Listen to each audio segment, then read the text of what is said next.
Congress senior నేత వి హనుమంతరావు తీరు మరోసారి వివాదాస్పదంగా మారింది. హైదరాబాద్ ఇందిరా పార్క్ వద్ద కార్మిక సంఘాలు నిర్వహించిన సభలో విహెచ్ మాట్లాడుతూ ఉండగా ఆటో కార్మికులు నిరసన తెలిపారు. దీంతో ఆగ్రహానికి గురైన విహెచ్ ఉచిత ఆర్టీసీ బస్సులను ఇంకా పెంచుతాం, అప్పుడు ఆటో కార్మికుల సంగతి ఏంటని కాంట్రవర్సీ కామెంట్స్ చేశారు. ఆటో కార్మికులను ఉద్దేశించి విహెచ్ చేసిన కామెంట్స్ ఇప్పుడు పొలిటికల్ సర్కిల్స్ లో చర్చనీయాంశంగా మారాయి.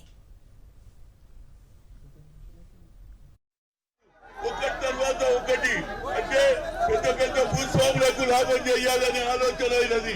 అందుగురించే ఇవాళ మహాత్మా గాంధీ నరేగా ప్రోగ్రామ్ కూడా తక్కువ చేసేసి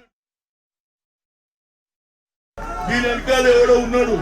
అరే ఈ నొల్లి మా పని నొల్లి అంటున్నారు. ఆటో ఇవాళ బస్సులు ఇంకెక్కువ వెంటనిస్తాం, అప్పుడు మీ సంగతి చేద్దామై అరే అర్థం చేస్తారు. దీని వెనకాల ఎవడో ఉన్నాడు. అరే ఈ నొల్లి మా పని నొల్లి అంటున్నారు. ఆటో ఇవాళ బస్సులు ఇంకెక్కువ వెంటనిస్తాం, అప్పుడు మీ సంగతి చేద్దామై అరే అర్థం చేస్తారు.